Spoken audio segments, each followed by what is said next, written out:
Hi hello வணக்கம். Dosa to பீஸாவின் கருத்து பரிமாற்ற பகுதிக்கு உங்களை அன்புடன் வரவேற்கிறேன். நான் காஞ்சனா ஜெயக்குமார். இன்றைக்கி நம்ம தெரிஞ்சுக்க போகிற ஒரு முக்கியமான விஷயம் என்னென்னா மஞ்சள்.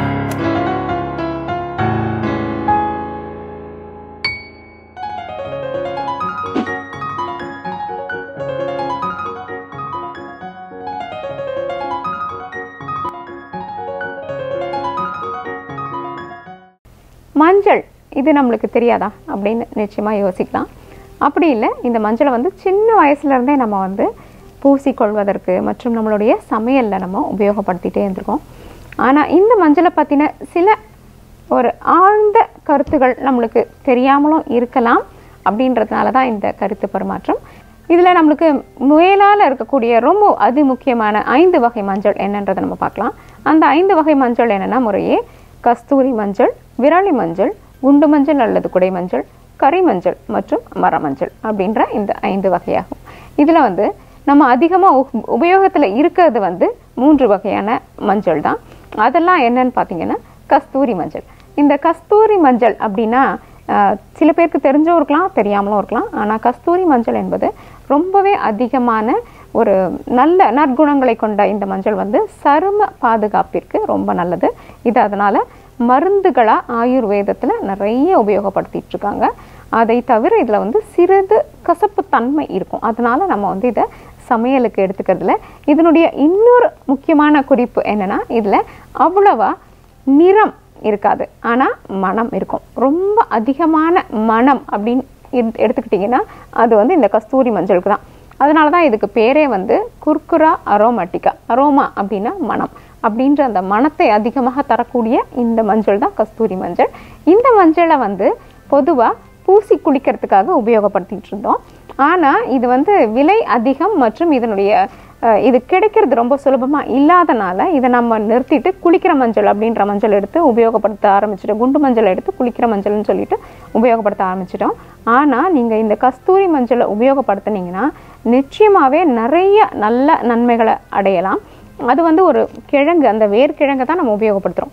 வேர்க்கிழங்கை நல்லா நறுக்கிட்டு காய வச்சு இந்த சிறு சிறு துண்டுகள் தான் கஸ்தூரி மஞ்சள் அப்படின்னு சொல்லிட்டு நம்மளுக்கு கிடைக்கும். இது நீங்கள் நாட்டு மருந்து கடைகள் அல்லது இப்போ பலசரக்கு கடைகளில் கூட இது கிடைக்கலாம்.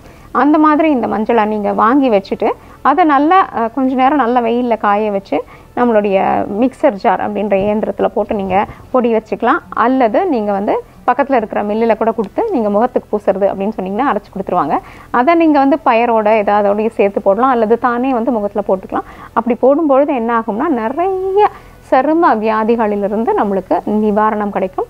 கஸ்தூரி மஞ்சள் ஞாபகம் வச்சுக்கோங்க. அதை தவிர இந்த மஞ்சளுக்கு நிறம் படிதல் ரொம்ப குறைவாக இருக்கும். ஏன்னா எடுத்துக்கிட்டிங்கன்னா நம்ம மஞ்சள் ஏன் பூசுறதில்லை அப்படின்னு இப்போ கேட்டோம்னா இந்த காலத்தில் என்ன சொல்கிறாங்கன்னா கல்லூரி, பள்ளிக்கூடம் மற்றும் அலுவலகத்திற்கு செல்லும் பொழுது அதை எப்படி போட்டுட்டு போகிறது, அது நிறம் நல்லா தெரியுது அப்படின்றாங்க. மற்றும் ஆடைகளில் அந்த நிறம் ஒட்டி கொள்வதனால அதனால் அதை போட்டுக்க முடியல அப்படின்ற புகார்கள் நம்மளுக்கு நிறையா வந்துட்டு இருக்கு இல்லைங்களா. அதை தவிர்க்கிறதுக்கு நம்ம கஸ்தூரி மஞ்சள் உபயோகப்படுத்தலாம். கஸ்தூரி மஞ்சளில் இந்த குண்டு மஞ்சள் மாதிரி நிறம் படிதல் அதிகமாக இருக்காது. அதனால் கஸ்தூரி மஞ்சளை சிறிதளவு வாங்கி முயற்சி பண்ணி பாருங்கள், நிச்சயமாக நல்ல பலன்களை அடைவோம். அடுத்தது நீங்கள் விரலி மஞ்சள் அப்படின்னு எடுத்துக்கிட்டிங்கன்னா நீள நீளமாக கிடைக்கும். அந்த விரலி மஞ்சளும் அதே மாதிரி தான். நீங்கள் அதை லேசாக அடித்து அப்படி உடச்சிட்டு வெயிலில் காய வச்சு நம்மளே பொடி பண்ணி வச்சுக்கலாம்.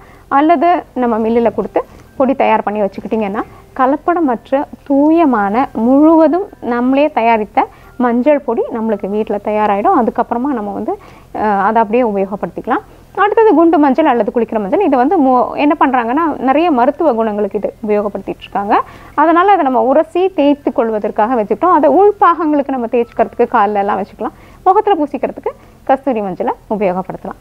அப்புறம் இந்த கரிமஞ்சள் மற்றும் இந்த மரமஞ்சள் அப்படின்ற இந்த மஞ்சள்லாம் என்ன பண்ணுறாங்கன்னா மருத்துவ குணங்கள் அதிகமாக இருந்ததுனால பொதுவாக ஆயுர்வேத விஷயங்களுக்காக இதை பயன்படுத்திட்டு இருக்காங்க. ஆனால் நம்மளுக்கு எப்படி இந்த மஞ்சள் பயனுள்ளதாக இருக்குது அப்படின்னு எடுத்துக்கிட்டோன்னா நிறைய விதத்தில் பயனுள்ளதாக இருக்கும். அதாவது எந்த விதமான சிறிய கட்டி, புண் போன்ற விஷயங்களுக்கெல்லாம் இந்த மஞ்சள் ஒரு சிறந்த நிவாரணி. சின்ன புண்ணு, கட்டி இப்படிலாம் ஏதாவது வரும்போது எங்கள் அம்மா என்ன பண்ணுவாங்க, நல்லா மஞ்சள் உரசி அதில் போட்டுடுவாங்க. தானே அந்த புண்ணு சரியாயிட்டு ரொம்ப நல்லாயிடும். அதுக்கு தனியாக நம்ம வேறு மருந்துகள் இப்படி எந்த விதமான இதையும் எடுத்துக்கவே வேண்டிய அவசியம் இல்லை. ஏன்னா இயற்கையாகவே கடவுள் கொடுத்த ஒரு வரப்பிரசாதம்னு சொல்லணும். ஏன்னா இது பார்த்திங்கன்னா இதில் வந்து நிறைய கிருமிகளை அழிக்கக்கூடிய ஒரு சக்தி இருக்குது. அதை தவிர வீக்கத்தை குறைக்கக்கூடிய ஒரு தனி குணம் இருக்குது. அதனால கூட நம்ம முன்னோர்கள் சொல்லி கேள்விப்பட்டிருப்பீங்க நீங்கள். அடிபட்டுடுச்சு இல்லைன்னா காலில் எங்கேயோ கையிலலாம் வீக்கம் வந்துடுச்சுன்னா மஞ்சள் பத்து போடு அப்படின்னு சொல்லுவாங்க. அடுத்த ஒரு முக்கியமான நற்குணம் என்னென்னா வீக்கம் அப்படின்னு நம்ம உடம்புல எங்கே இருந்தாலும் அதை குறைக்கக்கூடிய ஒரு அருமருந்தாகும் இந்த மஞ்சள். அது உள் வீக்கமாக இருந்தாலும் சரி, வெளி வீக்கமாக இருந்தாலும் சரி. அதாவது இதற்கு மருத்துவரை அணுக வேண்டும் என்ற விஷயத்திற்கு நான் வரவில்லை.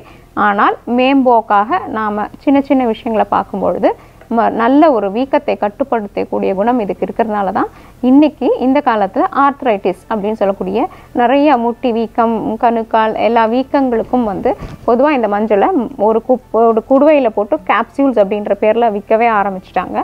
ஆனால் நாம் வந்து இதை தினம் நம்மளுடைய சமையலில் தேவையான அளவு சிறிதாக சேர்த்துக்கும் பொழுது நம்மளுக்கு உள்ளே போகிறதுனால இது வந்து நோய் எதிர்ப்பு சக்தியை அதிகமாக கொடுக்கறதுனால இதுக்குள்ளே குர்குமின் அப்படின்னு ஒரு தன்மை இருக்குது. அதுதான் என்ன பண்ணுதுன்னா நம்மளுடைய இந்த நோய் எதிர்ப்பு சக்தியை அதுதான் கொடுக்குது. அதனால் அது பல நோய்கள், அதாவது கேன்சர், டியூமர் அப்படின்னு சொல்லக்கூடிய நிறைய விஷயங்களுக்கு, ஆர்த்ரைட்டிஸ், அல்சீமர் அப்படின்னு சொல்லக்கூடிய ஒரு வியாதி என்னென்னா ஞாபக மறதி அப்படின்றது.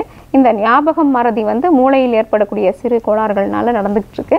அதை தவிர்க்கவும் இந்த மஞ்சள் வந்து பெரிதும் நம்மளுக்கு உபயோகப்படுத்தும். இன்னொரு முக்கியமான தன்மை இந்த மஞ்சள் என்ன அப்படின்னு எடுத்துக்கிட்டிங்கன்னா, எதிர்மறை ஆற்றல் அப்படின்னு சொல்லக்கூடிய நெகட்டிவ் எனர்ஜி அப்படின்றத அழிக்கக்கூடிய ஒரு தன்மை இந்த மஞ்சளுக்கு இருக்குது.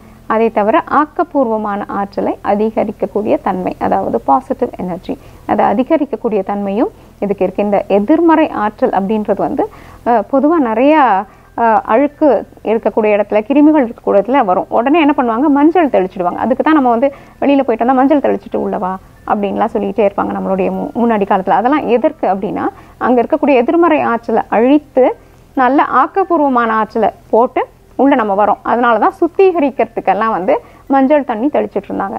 அதே மாதிரி பத்திரிக்கை, ஒரு கல்யாண பத்திரிக்கை அடிச்சிங்கன்னா என்ன பண்ணுவோம்னா அதனுடைய நாற்புறங்களிலும் மஞ்சள் வைத்து தான் அதை கொண்டு கொடுப்பாங்க. எதுக்கு இது மஞ்சள் வைக்கிறாங்கன்னே நம்மளுக்கு தெரியல அப்படின்னு பேசிக்கிட்டு இருக்கோம். ஆனால் அந்த மஞ்சள் வந்து ஆக்கப்பூர்வமான ஆற்றலை கொடுக்கும். ஆக்கப்பூர்வமான ஆற்றலை வளர்க்கக்கூடிய தன்மை இந்த மஞ்சளுக்கு இருக்கிறதுனால தான் என்ன பண்ணிட்டு இருந்தோம், நம்மளுடைய வீட்டு வாசலில் கோலம் போடும்பொழுது கூட அங்கங்கே கோலப்பொடியில் இதனுடைய நிறத்தை கொஞ்சம் மஞ்சள்லாம் போடுவாங்க. அது போடும்போது அது அழகு மட்டும் இல்லை, இந்த ஒரு காரணம் அதில் ஒளிந்திருந்தது. இதே போன்று தான் எல்லா விஷயத்துலையும் நம்ம வந்து மஞ்சளை சேர்த்துக்கிட்டோம். ஆடைகளில் மஞ்சள் வச்சுட்டு போட்டுப்போம், அதை தலையில் தெளிச்சுப்போம். வீட்டில் ஏதாவது ஒரு விசேஷம்னா எல்லா பக்கமும் மஞ்சள் தெளிச்சுட்டு வருவாங்க. இப்படி இந்த நல்ல தன்மைகள் இந்த மஞ்சள். அதை தவிர கிருமி நாசினின்றதுனாலையும் இதை நாம் அதிகப்படியாக சேர்த்துக்கிட்டு இருக்கோம். அதை மறக்காமல் நாம் இன்றைக்கும் நம்மளுடைய சருமத்திற்கு மட்டுமல்லாமல் நம்ம உணவு மற்றும் நம்மளுடைய பழக்க வழக்கங்கள், பாரம்பரியம், இதை எதையுமே விட்டு கொடுக்காம நாம் எல்லாத்தையும் பின்பற்றி நல்லபடியாக இருப்போம். நன்றி, வணக்கம்.